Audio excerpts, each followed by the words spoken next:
आजकल हमने कई सारे लड़ाई देखी होंगी, लेकिन आज हम आपको ऐसी लड़ाई बताएंगे। आज हम जिस लड़ाई की बात कर रहे हैं वो इंसानों और जानवरों के बीच है। जल्लीकट्टू। तमिलनाडु में जल्लीकट्टू काफी लोकप्रिय खेल है। ये पोंगल त्योहार का हिस्सा है। जल्लीकट्टू तमिल के दो शब्द जली और कट्टू से मिलकर बना है। तमिल में जली का अर्थ सिक्के की थैली और कट्टू का मतलब होता है बैल का सींग। तमिलनाडु में जल्लीकट्टू को सांस्कृतिक गौरव से जोड़कर देखा जाता है। इस खेल तकरीबन 2500 साल पुराना बताया जाता है। इस खास मौके पर बैलों से लड़ाई के अलावा बैल दौड़ का भी आयोजन किया जाता है। जल्लीकट्टू की शुरुआत होती है 3 बैलों को छोड़कर। इन्हें कोई नहीं पकड़ता। ये गांव के सबसे बूढ़े बैल होते हैं, जिन्हें गांव की शान के रूप में देखा जाता है। इन बैलों के जाने के बाद जल्लीकट्टू का असली खेल शुरू होता है। बैलों की सींगों पर सिक्कों की थैली बांध दी जाती है। फिर इन्हें भड़काया जाता है।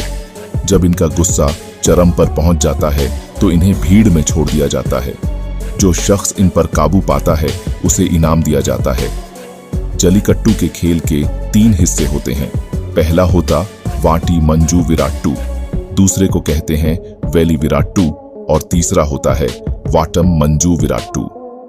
वाटी मंजू विराट्टू में खिलाड़ियों को तय समय और दूरी के भीतर बैलों पर काबू पाना होता है। वेली विराट्टू में बैलों के सींग पर सिक्कों की थैली बांधकर खुले मैदान में छोड़ दिया जाता है और प्रतिभागियों को उन पर काबू पाना होता है। वहीं वाटम मंजू विराट्टू में रस्सी में बंधे बैलों को काबू करना होता है। यह अपेक्षाकृत आसान तरीका है। जो व्यक्ति लंबे समय तक बैल को काबू में रखता है उसे सिकंदर की उपाधि दी जाती है। जल्लीकट्टू का इतिहास भी काफी दिलचस्प है। प्राचीन काल में महिलाएं अपने लिए योग्य जीवन साथी चुनने के लिए जल्लीकट्टू खेल का सहारा लेती थीं। यह एक तरह का स्वयंवर होता था। इसमें जो योद्धा बैलों पर काबू पा लेता उसे महिलाएं पति के रूप में चुनती थीं। जल्लीकट्टू का नाम पहले सल्लीकासु था, जो बदलकर जल्लीकट्टू हो गया। जल्लीकट्टू के लिए बाकायदा बैलों को ट्रेनिंग भी दी जाती है।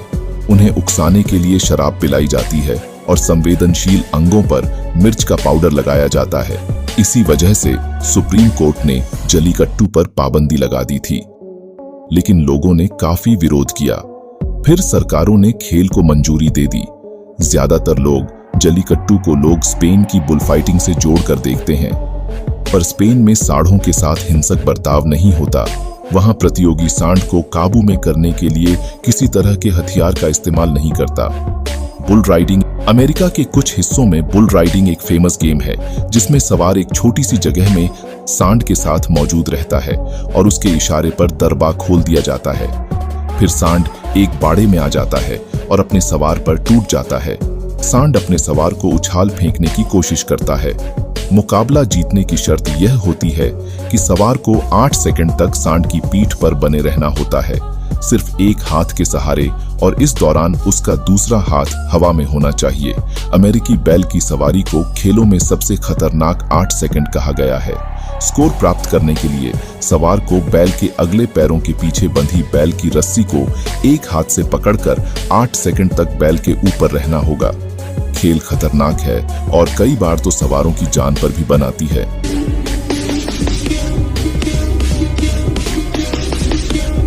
कभी कभी तो सांड उन्हें उछाल फेंकता है और बाद में रौंद देता है। Spanish bull fight. स्पेन देश में होने वाला बुल फाइट पूरे दुनिया प्रसिद्ध है। इसमें लोग सांड के साथ एक गेम खेलते हैं। कोई इनके आगे आता है तो कोई सांड से बचने की कोशिश करता है। ये खेल में जान जाने का खतरा होता है, क्योंकि सांड कभी कभी उछाल फेंक देता है तो कभी रोंग देता है। आप वीडियो में देख सकते हैं। इनका नाम जूलियो अप्रेसियो है। देख सकते हैं कि किस तरह से सांड सिंग को मुंह के अंदर मार देता है। अगर सांड अपने सिंग को वापस नहीं लेता तो ये शख्स की जान भी जा सकती थी।